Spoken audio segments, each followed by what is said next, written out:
Kita akan masuk di dalam bagian yang terakhir dari seri khotbah bulan ini, The Year of New Wonders.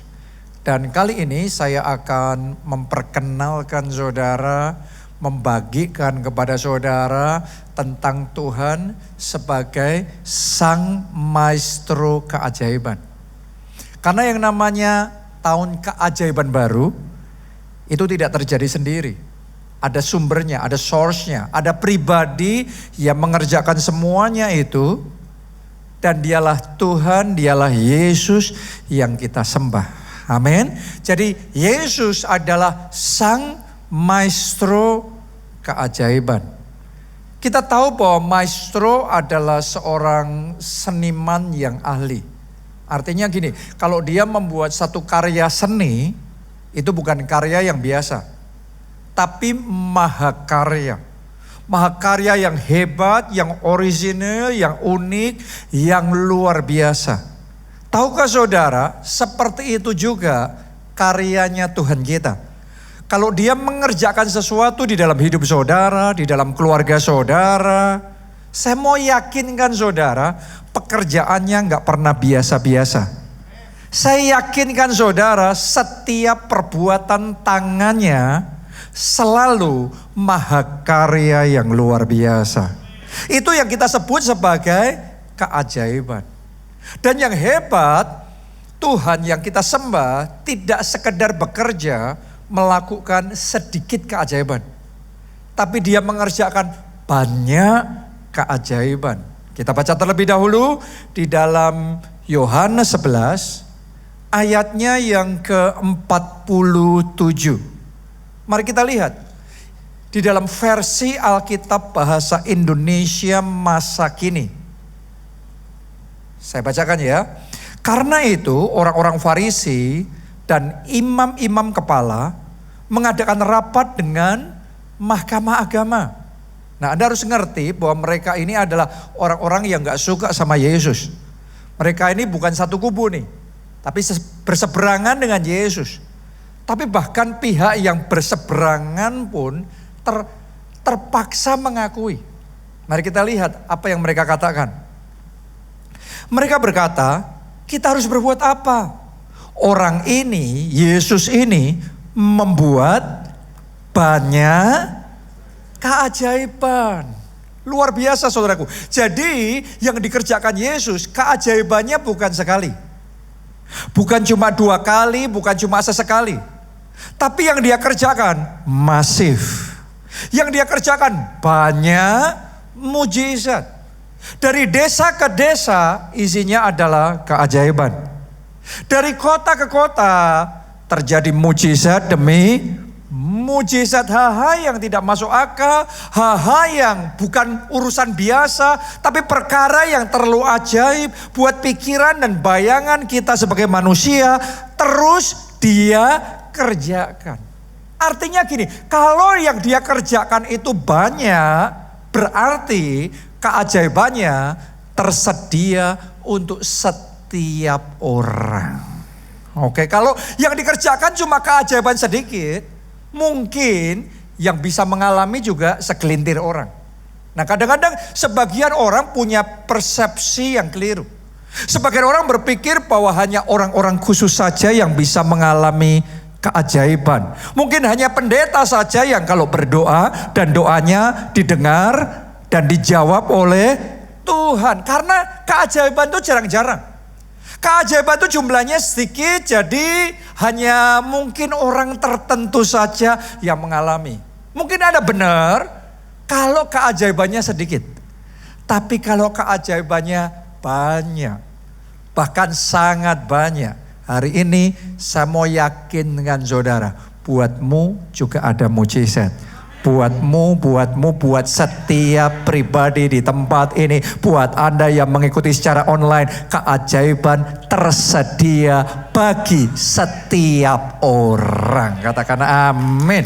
Kita kasih tepuk tangan yang paling meriah buat Tuhan kita. Dan saya berdoa tahun ini tidak ada seorang pun yang akan melewatkan tahun ini tanpa keajaiban. Saya berdoa tahun ini Anda akan bersaksi secara pribadi, Anda akan terima keajaiban dan pertolongan Tuhan nyata di dalam kehidupan saudara. Anda percaya itu? Coba ya kita baca di dalam Ayub 9 ayatnya yang ke-10. Firman Tuhan ngomong gini, yang melakukan perbuatan-perbuatan besar yang tidak terduga. Bukan urusan kecil-kecil nih. Perbuatan besar yang tidak terduga dan keajaiban-keajaiban yang tidak terbilang banyaknya. Bukan cuma keajaibannya banyak, tapi sampai dicatat tidak terbilang banyaknya. Bahkan berita baiknya buat saudara dan saya, keajaibannya bukan hanya di masa lalu.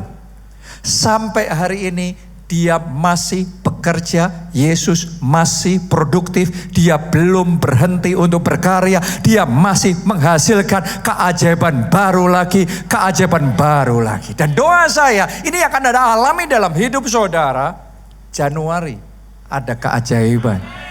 Februari keajaiban, Maret keajaiban, sepanjang tahun sampai Desember akan ada keajaiban-keajaiban yang tidak terbilang banyaknya. Baru saja terjadi juga ada seorang jemaat kita sakit kanker stadium akhir, stadium 4. Saudaraku, secara manusia harapannya tipis, tapi tiba-tiba sesuatu terjadi. Ya, dia malah berdoa. Dalam kondisi yang seperti itu malah berpuasa. Orang mungkin berpikir kayak aneh sekali. Dalam kondisi yang lemah dia tetap berdiri teguh di dalam iman dan dia mengucapkan deklarasi profetik. Di dalam nama Yesus aku sembuh, semua kanker lenyap. Dan persis terjadinya Januari tahun ini. Dia pergi ke dokter lagi, cek, dokter kaget luar biasa, semua sel kankernya lenyap dan kesembuhan total terjadi. Tepuk tangannya pula yang paling meriah buat Tuhan kita. Haleluya. Tuhan kita ajaib. Tuhan kita sangat ajaib. Ajaib juga dalam hidup saudara. Ajaib juga di dalam keluarga saudara. Ajaib juga di dalam pekerjaan saudara. Ada satu orang pelayan Tuhan di gereja kita, baru saja juga terjadi berapa waktu yang lalu, ya, tiba-tiba masuk di rumah sakit dan sudah dalam kondisi yang sangat kritis di ICU. Di ICU ini saudaranya ada di tempat ini, mungkin di belakang bantuin saya di belakang sana. Ya, jadi ini saksi nyatanya ada. Ya, waktu masuk kondisinya begitu kritis. Sampai-sampai ketika dicek saturasi oksigennya nggak ketemu. Oke, dan itu sudah koma. Sudah nggak sadarkan diri. Dan dokter sudah panggil keluarganya untuk kumpul semua. Nah, Anda tahu sendiri kalau dokter sudah panggil keluarganya datang semua, artinya apa? Anda silahkan terjemahkan sendiri. Ya, tapi waktu itu kita berdoa lewat Zoom, lewat video call. Kalau nggak salah bukan Zoom ya, WhatsApp call. Kita doa bersama-sama, kita minta kuasa Tuhan bekerja, kita minta mujizat terjadi, kita minta keajaiban Tuhan kerjakan karena kita percaya tahun ini adalah tahun keajaiban baru. Kita ucapkan deklarasi profetik kita. Begitu doa, amin, tiba-tiba matanya melek. Dan sejak dari hari itu, beberapa hari kemudian dari ICU keadaannya cepat sekali membaik, pindah ke kamar biasa. Pagi ini tadi saya baru aja mau masuk di sini, tadi diceritain sama adiknya, jantungnya yang membekak dicek sudah baik, paru-parunya sudah baik, tadinya sepsis, sudah sepsis saudaraku, sudah sembuh kakinya, Tuhan sembuhkan. keajaiban awal tahun sudah dimulai. Terjadi juga dalam keluargamu, terjadi juga dalam pekerjaanmu, terjadi juga di dalam pelayananmu, di dalam keuanganmu. New wonders, keajaiban yang tidak terbilang banyaknya, yang bukan hanya cukup untuk segelintir orang, tapi tersedia for everybody, untuk setiap orang yang percaya. Katakan amin, dan kita kasih tepuk tangannya yang paling meriah buat Tuhan kita. Bukankah Tuhan kita luar biasa? Berita baiknya saudaraku, bukan hanya Tuhan mau melakukan banyak mujizat. Saya masuk lagi ya, lebih lanjut lagi ya. Anda siap? Tuhan kalau mengerjakan keajaibannya dalam hidup kita, keajaibannya itu very personal. Sangat personal, sangat unik, dan sangat spesial, khusus dirancang dan didesain, dibuat untuk saudara. Jadi bukan mass product, bukan sesuatu yang diproduksi secara massal, tetapi sesuatu yang didesain, dikerjakan khusus untuk kita, personal, pribadi. Jadi very unik sekali. Sama ibaratnya seperti kalau saudara datang ke seorang desainer yang terkenal. Beda dibandingkan kalau saudara pergi ke toko untuk beli baju. Kalau Anda beli baju di satu toko, maka Anda akan melihat baju yang sama, diproduksi massal, ya ukurannya gitu. Kalau Anda mau beli ya sudah adanya itu. Dan itu diproduksi untuk semua orang. Lain halnya kalau saudara mau menikah, biasanya orang kalau menikah itu maunya bajunya memang didesain khusus buat dia, karena itu adalah hari yang istimewa. Anda akan pergi ke seorang desainer, dan desainernya akan mengukur ukuran saudara secara spesifik. Bukan hanya dibuat standarisasi, tetapi dibuat personalisasi. Secara khusus ukurannya yang kita mau, modelnya yang kita mau, ornamennya semuanya yang kita mau, yang paling cocok dengan selera, dengan ukuran, semuanya very personal, itu kita banget. Betul apa tidak? Tahukah saudara, ketika Tuhan mengerjakan mujizat yang tak terbilang banyaknya, itu bukan mass product loh. Waktu Tuhan menciptakan saudara dan saya, setiap orang itu diciptakan fingerprintnya aja, sidik jarinya aja. Setiap orang berbeda. Ada nggak yang di sini sidik jarinya sama? Ya, ada nggak yang orang kembar, anak kembar yang sidik jarinya sama? Beda juga. Karena Tuhan selalu menciptakan secara personal, secara unik. Hari ini saya mau katakan sama saudara, tahun ini keajaiban yang dia akan lakukan di dalam hidup saudara itu Anda banget. Itu akan sangat cocok di waktunya saudara, sesuai dengan kebutuhan saudara, dan di dalam cara yang ajaib, yang paling tepat untuk saudara. Dan itu pilihan yang terbaik yang Tuhan akan berikan untuk saudara. Katakan amin, kita kasih tepuk tangannya pula yang paling meriah buat Tuhan kita. Saya ajak saudara buka di Matius 17 ayat 27. Ini kisah tentang Tuhan Yesus dan Petrus yang mau masuk ke bait Allah dan kemudian harus membayar bea masuk bait Allah. Tapi waktu itu mereka nggak bawa uang. Nah, ini kata Yesus kepada Petrus. Tetapi supaya jangan kita menjadi batu sandungan bagi mereka, pergilah memancing ke danau. Dan ikan pertama yang kau pancing, tangkaplah. Dan bukalah mulutnya, maka engkau akan menemukan mata uang 4 dirham di dalamnya. Ambillah itu dan bayarkanlah kepada mereka, bagiku dan bagimu juga.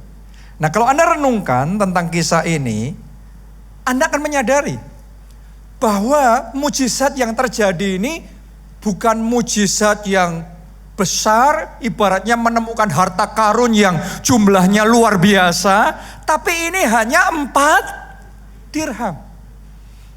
Tapi Anda harus tahu, 4 dirham ini very personal buat Petrus, buat mereka, karena itulah kebutuhannya.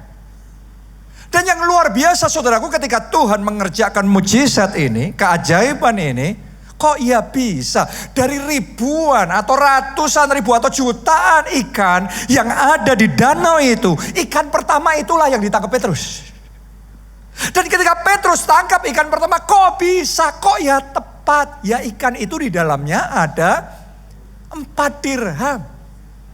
Dan ketika Petrus ngalami itu tepat sesuai dengan kebutuhannya. 2 dirham buat dia, 2 dirham buat Yesus. Mereka bayar, mereka masuk ke bait Allah. Tahun ini ketika Tuhan mengerjakan mujizat dan keajaibannya dalam hidup saudara, Anda get ready ya. Yang Tuhan kerjakan itu bukan mass product. Yang Tuhan kerjakan itu bukan copy paste satu sama yang lainnya juga kayak gitu. Tapi Tuhan akan melihat kebutuhan Anda, keadaan Anda secara khusus.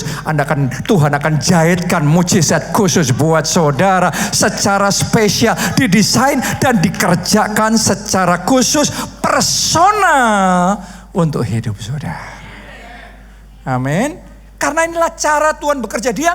Tuhan yang mengenal kita secara pribadi. Dia tahu waktu yang terbaik untuk saudara dan saya. Dan dia akan membuat segala sesuatu indah pada waktunya. Tuhan akan pakai cara yang mungkin gak masuk akal buat saudara, tapi itu ngena banget buat saudara. Dalam perjalanan saya untuk mengikut Tuhan, setiap keajaiban yang Tuhan kerjakan itu very personal. Itu bukan cuma sekedar mujizat secara umum. No. Itu talk something. Itu bicara sesuatu di dalam hidup saya. Contoh saudaraku ya. Saya mungkin pernah cerita sama saudara. Bagaimana Tuhan mempertemukan dan mempersatukan saya dengan istri saya. Dengan Pastor Nita. Itu terjadinya ketika kita masih remaja. Saya SMA dan dia SMP. Dan pada waktu itu ibadah seperti ini cuma lebih ke KKR pencurahan Roh Kudus. Jadi setelah selesai khotbah terus kemudian jemaat diundang maju ke depan untuk didoa-doain. Ya, dan kemudian terjadi lawatan Tuhan yang luar biasa. Pendetanya, pengkhotbahnya yang melayani dari Amerika. Saya juga gak kenal, sekarang kalau Anda tanya namanya siapa saya juga sudah lupa. Dia cuma datang ya sekali itu selesai dia khotbah. Jadi artinya gak kenal, saya gak kenal yang lain-lainnya, sepintas saja. Nah, saya masih ingat pada waktu itu setelah didoa-doain lama selesai, ya ibadah sudah selesai, tapi masih banyak jemaat yang dilawat, rebah dan kemudian masih terima lawatan Tuhan. Jadi saya setelah di momen itu saya masih ingat. Di mimbar gereja kita waktu itu ada tangga. Dari mimbar turun ke bawah di depan sini. Saya duduk di mimbar sambil ngeliat sama teman-teman saya. Orang-orang yang dilawat oleh Tuhan. Dan menikmati suasana di momen itu. Tiba-tiba saja pendeta ini manggil saya. Kamu kesini. Saya mau doain. Oke, yang namanya mau didoain ya oke. Tapi tahu gak saudaraku, ketika saya didoain tiba-tiba dia ngomong begini. Tuhan sudah sediakan jodoh, pasangan hidup yang terbaik buat kamu. Dan orang itu salah satu teman dekat kamu sekarang. Anda bayanginnya jangan sekarang, Anda bayanginnya saya lagi di situ dan teman-teman saya yang lain di situ. Anda bayangin kalau para remaja dengar temennya ada dinubuatin tentang jodoh. Kira-kira kehebohan apa yang terjadi pada waktu itu? Wah, semuanya ketawa. Itu gak nunggu doanya selesai. Lagi doa saya sudah diketawain semua orang. Ya sampai amin. Itu benar-benar sesuatu yang gak pernah seumur hidup saya didoain seperti itu sebelumnya. Dan yang lebih aneh lagi, di ibadah itu gak tahu sebelum doain saya atau sesudah doain saya, pendetanya ini kan turun dari mimbar doain banyak orang. Termasuk bukan hanya yang di depan tapi yang di belakang. Nah yang di belakang salah satu yang didoain Pastor Nita. Pastor Nita yang waktu itu masih SMP dan pakai bando Minnie Mouse. Didoain, waktu doain aja mainan bandonya dulu. Ini lucu ini bandonya gitu. Dan kemudian dia bernubuat. Tuhan sudah sediakan pasangan hidup buat kamu. Dan orang itu adalah salah satu teman dekat kamu sekarang. Itu kan saya nggak ngerti di ibadah itu. Tapi setelah selesai ibadah itu, saya dengar kejadian itu. Di antara teman-teman saya muncul kehebohan yang luar biasa. Bagaimana mungkin 2 orang teman mereka dinubuatin persis sama di ibadah yang sama.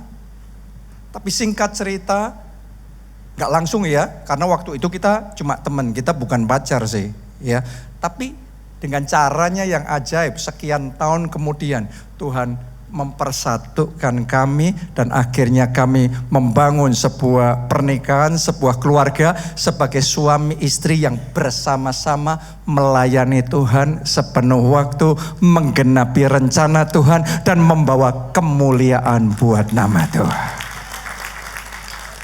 Saya mau ngomong sama saudara, keajaibannya very personal. Tuhan pilihkan yang terbaik. Pasangan hidup yang terbaik. Saya berdoa Tuhan juga akan berikan pasangan hidup yang terbaik. Yang masih jomblo loh ya. Yang sudah menikah gak perlu amin lagi untuk itu. Saya berdoa Tuhan memberikan yang terbaik. Tuhan memberikan jodoh yang terbaik. Pekerjaan yang terbaik, rumah yang terbaik, usaha bisnis yang terbaik, pekerjaan yang terbaik buat saudara. Tepuk tangannya pula yang paling meriah yang buat Tuhan kita yang ajaib. Haleluya. Siapa yang mau mengalami keajaiban yang personal seperti itu? Kuncinya saudaraku, kenallah Tuhan juga secara personal. Secara pribadi. Saudara gak bisa dapetin pakaian yang didesain dan dibuat khusus buat saudara dengan pergi ke toko langsung milih langsung beli. Anda dapatnya mass produksi massal, betul apa tidak? Anda harus datang kepada desainernya, ketemu sama desainernya, diukur untuk saudara sendiri, semuanya didesain. Anda harus ngomong apa yang Anda inginkan. Dia harus tahu selera saudara, dia harus kenal saudara. Baru dia bisa buat sesuatu yang sangat personal buat saudara. Lebih dari itu, kita sama Tuhan. Saya ingin ngomong sama saudara, belajar kenal Tuhanmu secara pribadi. Sama-sama Anda duduk dan mendengarkan khotbah ini, semua orang dengarnya perkataan saya yang sama. Tapi doa saya, sementara telinga jasmani Anda dengar khotbah ini, telinga hati saudara, telinga roh saudara, dengar perkataan Roh Kudus yang sedang berbicara secara personal di dalam hidup saudara. Karena khotbahnya sama, tapi Roh Kudus bicaranya spesifik untuk situasi saudara, untuk keluarga saudara, untuk keadaan saudara. Dia akan bicara secara spesifik, tapi butuh hatimu connect sama Tuhan. Ketika engkau mendengar khotbah ini, Anda ngomong, ya Roh Kudus bicaralah di dalam hidupku. Butuh connect sama Roh Kudus secara pribadi. Setiap pagi, waktu saudara bangun tidur, jangan kayak orang lain. Bangun tidur langsung sibuk. Saya ingin ajak saudara di awal tahun ini ambil komitmen. Setiap pagi bangun, duduk diam di bawah kaki Tuhan terlebih dahulu. Berdoa terlebih dahulu. Senangkan hatinya, naikkan pujian, naikkan penyembahan, naikkan ucapan syukur. Senangkan hati Tuhan. Ada di dalam hadirat Tuhan terlebih dahulu. Di situ Anda mulai connect sama Tuhan. Di situ Anda mulai mengenal Tuhan secara pribadi. Anda mengalami kepenuhan Roh Kudus secara pribadi di dalam hidup saudara. Anda menyembah, Anda nyanyikan lagu-lagu. Walaupun lagunya itu lagu yang dinyanyikan orang lain juga. Tapi nyanyikan itu dari hatimu. Yang langsung naik ke hatinya Tuhan. Pujian dari hatimu. Anda buat Tuhan secara pribadi. Ketika engkau buka Alkitab, engkau baca, semua orang Kristen Alkitabnya sama. Tapi tahukah saudara, ketika Anda baca ayat-ayat yang sama, pasal yang sama, kitab yang sama, tetapi hatimu connect sama Roh Kudus, Roh Kudus bisa bicara secara spesifik untuk hidup saudara secara pribadi. Belajar ikut Tuhan bukan cuma KTP-nya Kristen, oh ya sama-sama. Yang lain ke gereja, saya ke gereja. Yang lain angkat tangan, saya angkat tangan. Yang lain dengar khotbah, saya dengar khotbah. Tapi gak ada pribadinya sama Roh Kudus.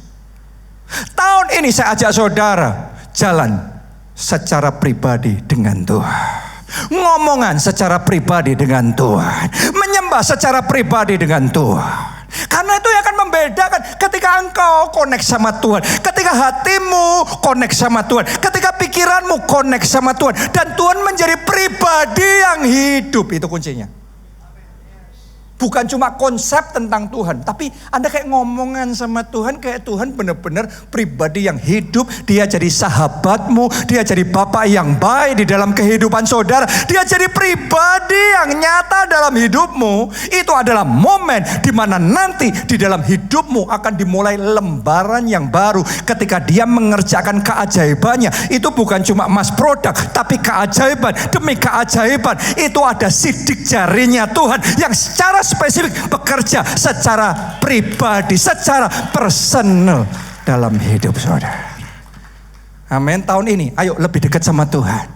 Tahun ini lebih intim sama Tuhan. Tahun ini lebih karib sama Tuhan. Haleluya. Siapa yang mau tahun ini mendekat lebih lagi sama Tuhan? Saya bawa saudara lebih maju lagi. Bukan hanya Tuhan itu seorang desainer yang membuat mujizatnya secara spesifik dalam hidup kita. Tapi Tuhan juga adalah seorang master chef surga. Yang akan membuat hidangan-hidangan, menu-menu keajaiban yang unik buat saudara dan saya. Kalau kita bicara master chef, kita bicara tentang koki, maka kita akan ngerti yang namanya koki.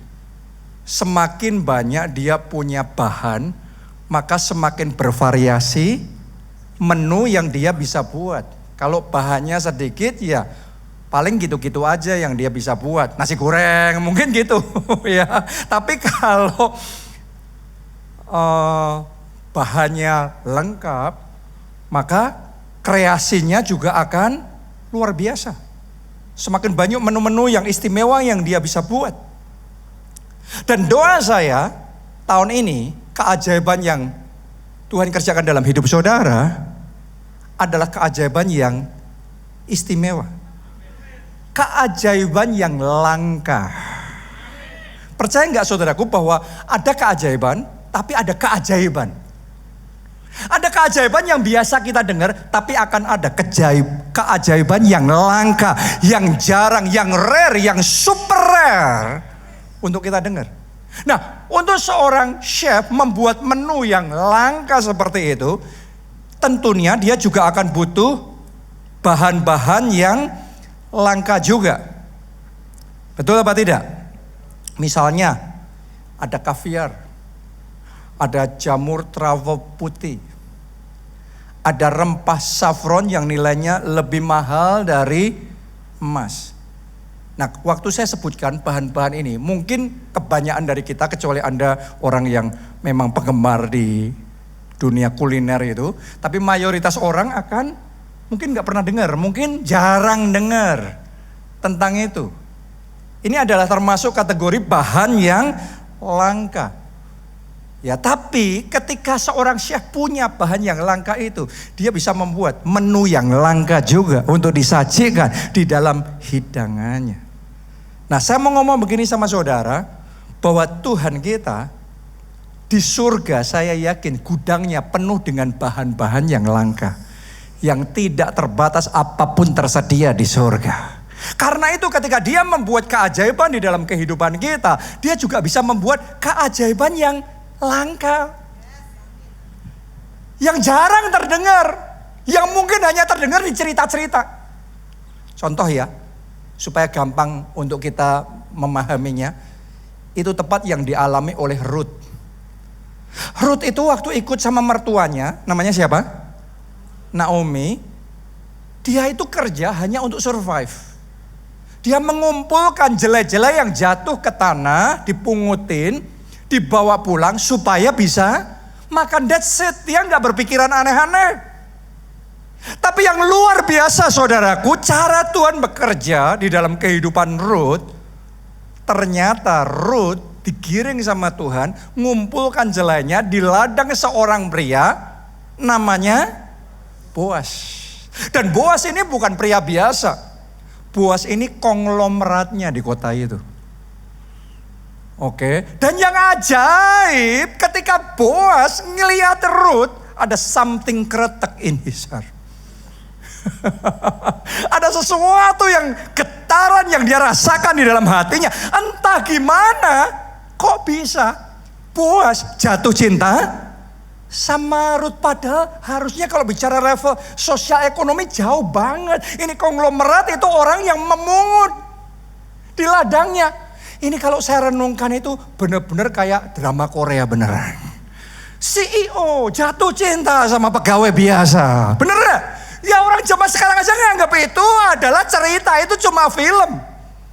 Tapi tahukah saudara, Ruth ngalami mujizat yang super rare, yang langka seperti itu. Di mana orang nganggap itu cuma dongeng dan cerita, tapi itu terjadi di dalam kehidupannya. Doa saya yang kayak gitu Tuhan juga kerjakan dalam hidup saudara. Yang langka, yang super langka seperti itu Tuhan jadikan. Katakan amin, amin, tepuk tangannya. Boleh yang paling meriah. Doa saya tahun ini akan ada kesempatan yang langka.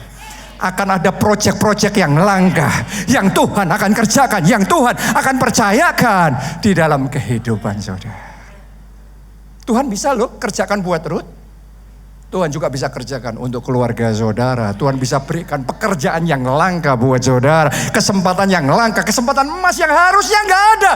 Adanya cuma di film-film, di cerita-cerita. Tapi too good to be true, terjadi. Tepuk tangan yang paling meriah. Tahun ini akan ada yang bersaksi. Yang percaya tahun ini akan bersaksi.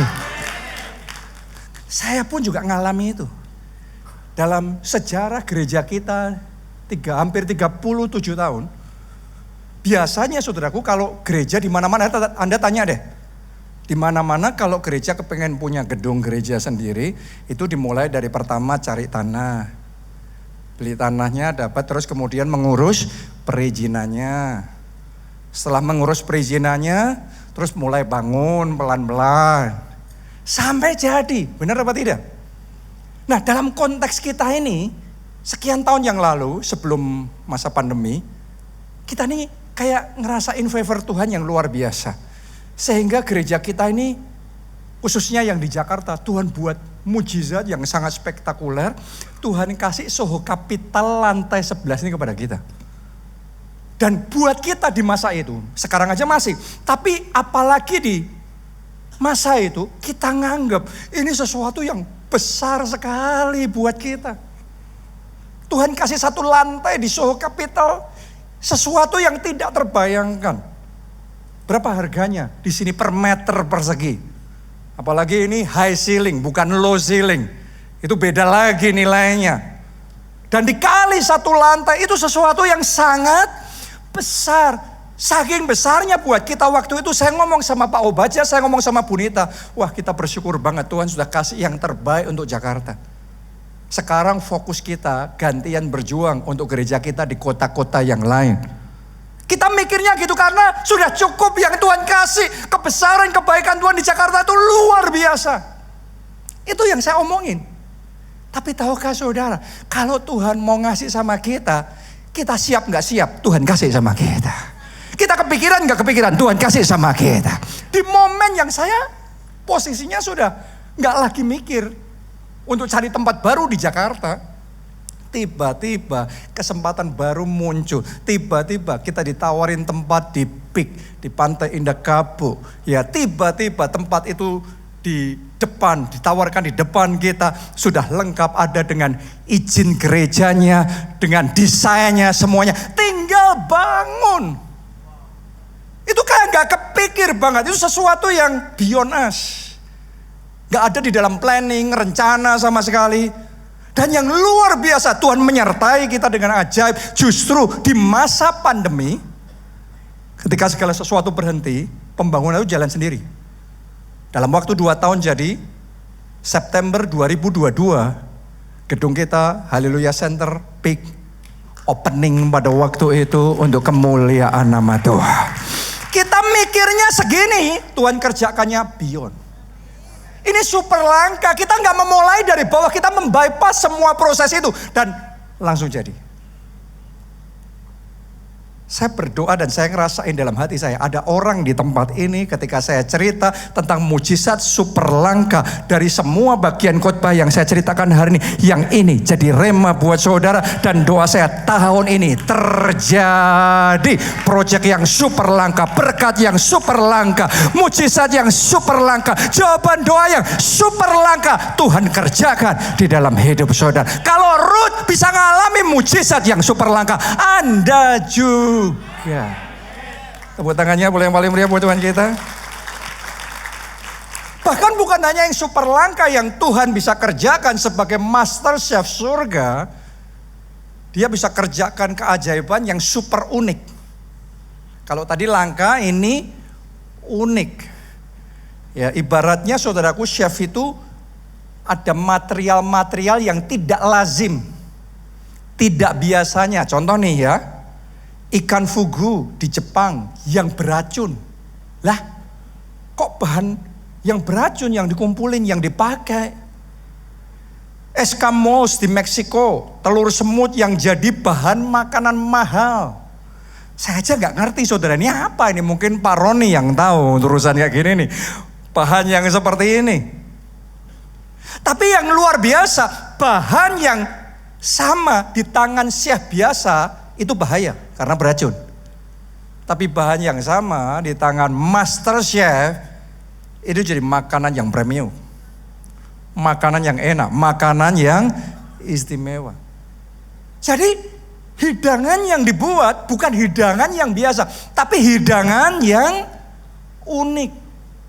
Ini yang dialami oleh bangsa Israel pada waktu itu, ketika mereka ada di pembuangan Babel.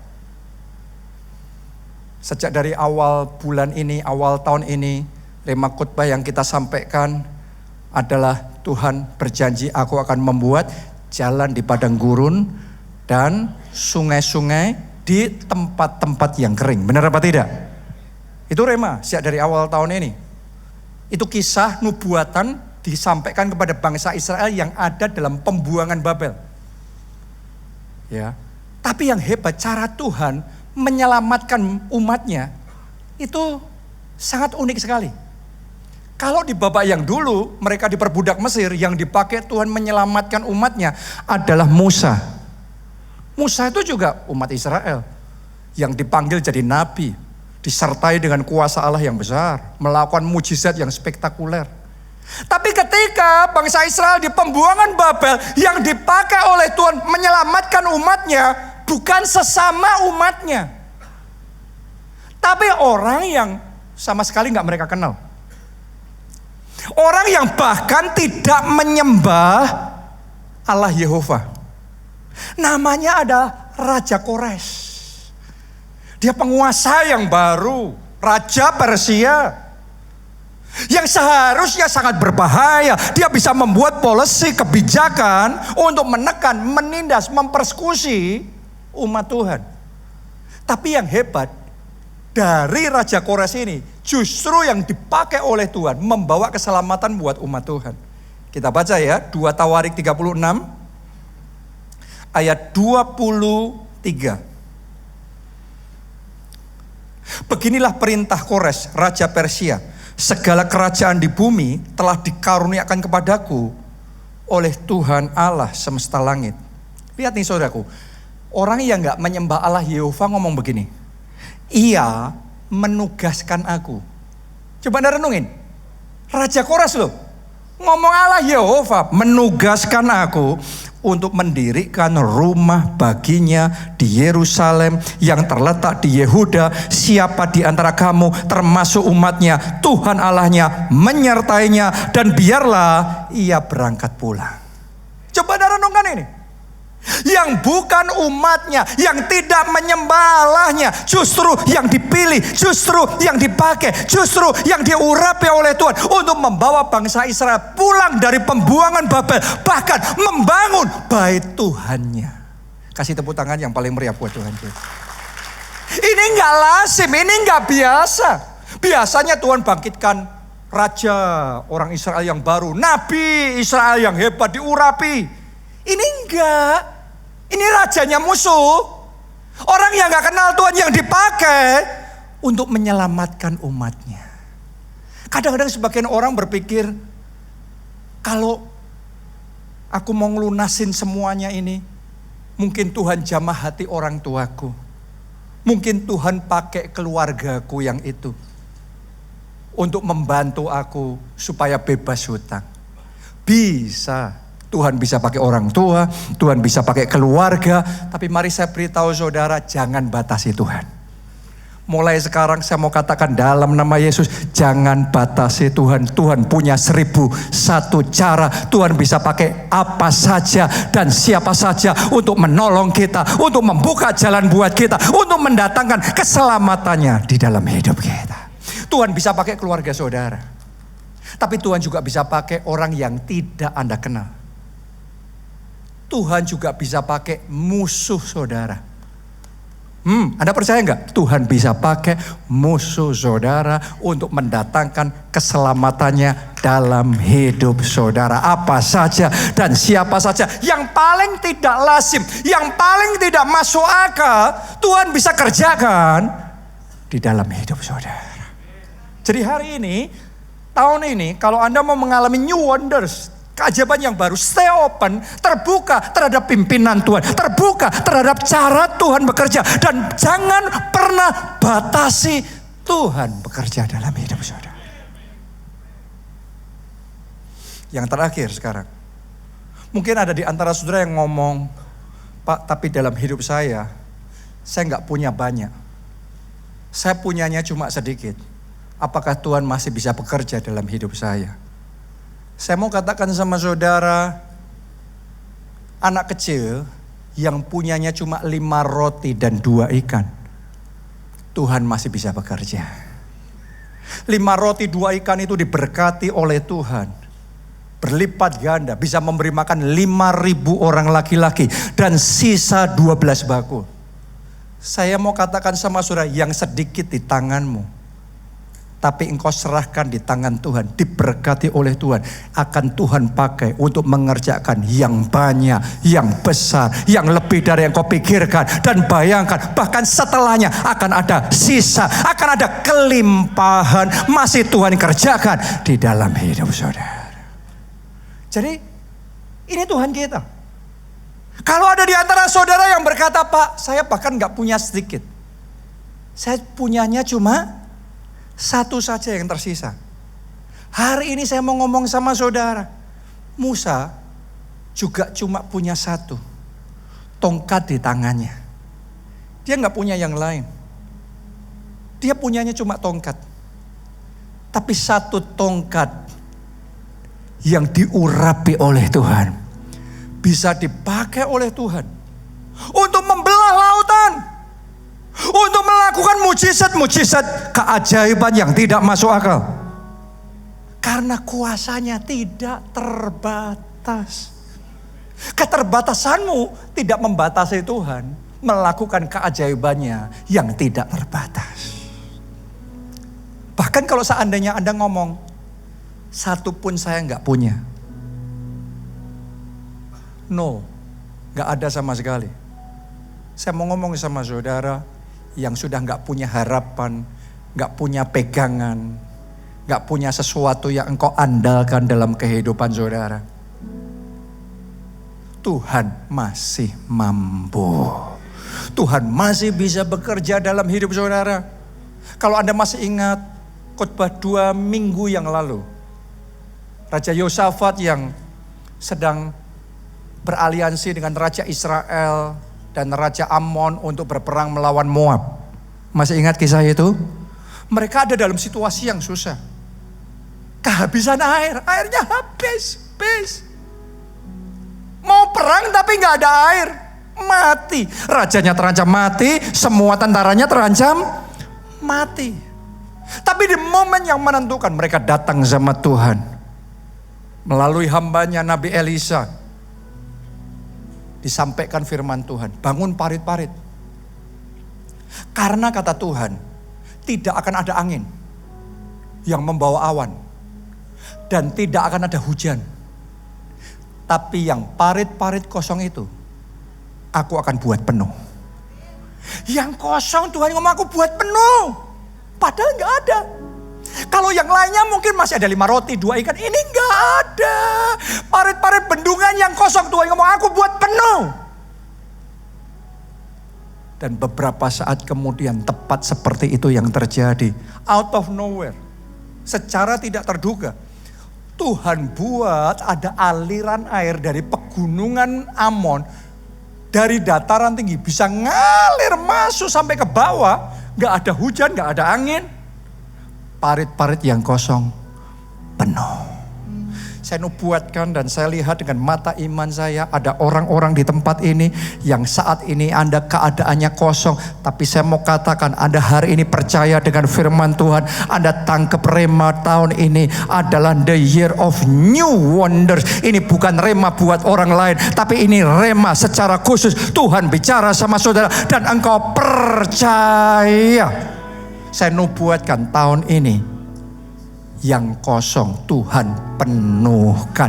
Yang kosong Tuhan buat penuh. Saya berdoa Tuhan buat penuh hidup saudara. Tuhan buat penuh pekerjaan saudara. Tuhan buat penuh sukacita saudara. Tuhan buat penuh damai sejahtera di dalam keluarga saudara. Tuhan buat penuh masa depan saudara. Tuhan buat penuh hidup saudara.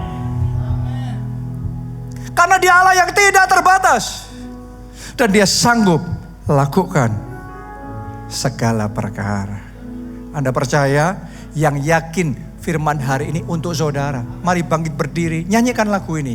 Aku punya Tuhan yang besar, yang telah berjanji dan sanggup menggenapi imanku bersepakat percaya kuasa-Mu, ku terima sekarang.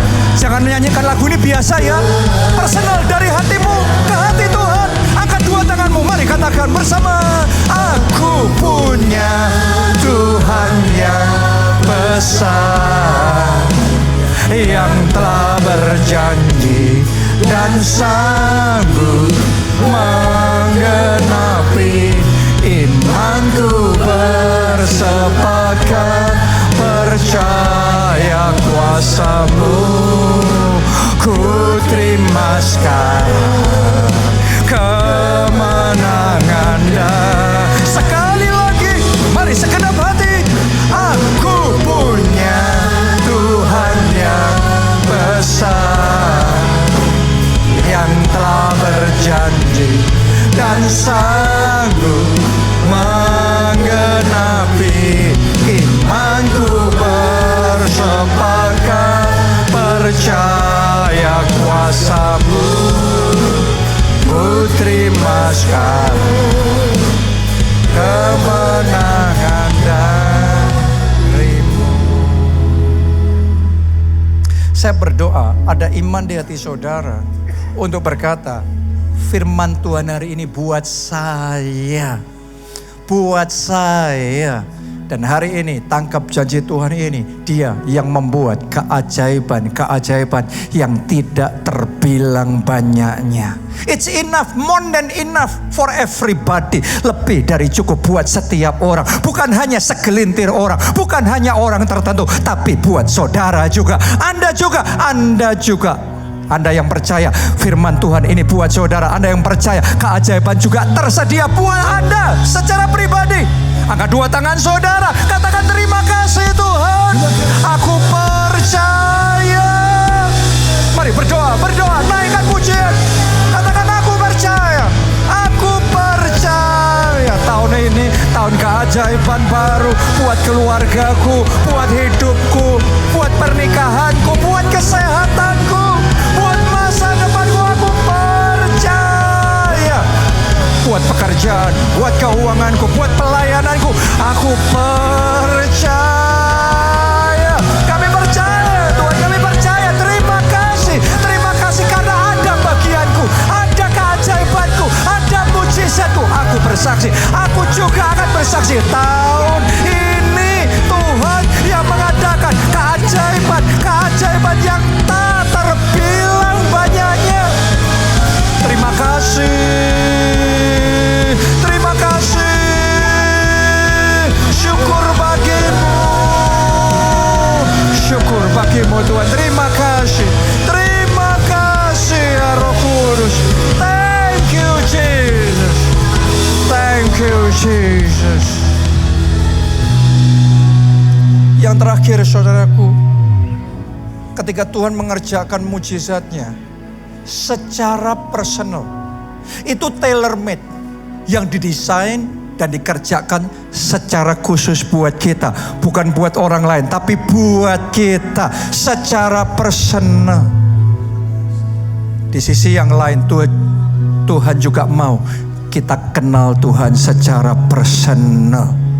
Saya ajak saudara tahun ini lebih dekat, lebih dalam, lebih intim dengan Roh Kudus. Anda yang mau untuk mendekat sama Tuhan, Anda yang mau untuk kenal sama Tuhan secara pribadi, jalan secara pribadi dengan Tuhan. Mari angkat dua tangan saudara, sembah Tuhan.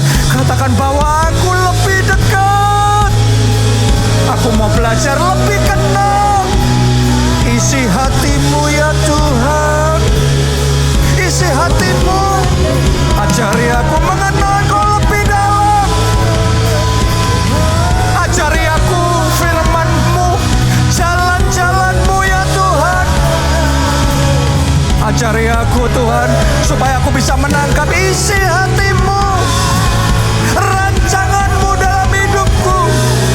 Ajar aku untuk melihat bahwa kami lebih dekat, lebih karib, lebih kenal, lebih intim, lebih lagi. Kami rindu Kau Tuhan, lebih dari segalanya. Engkau Yesus terutama.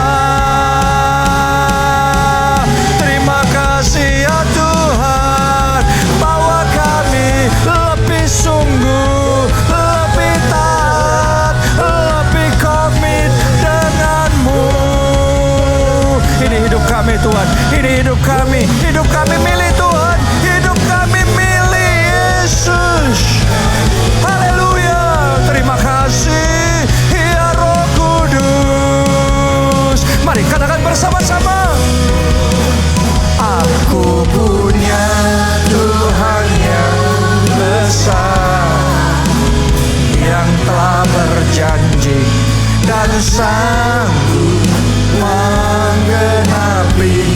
Imanku bersepakat percaya kuasa-Mu. Ku terima sekarang kemenangan darimu.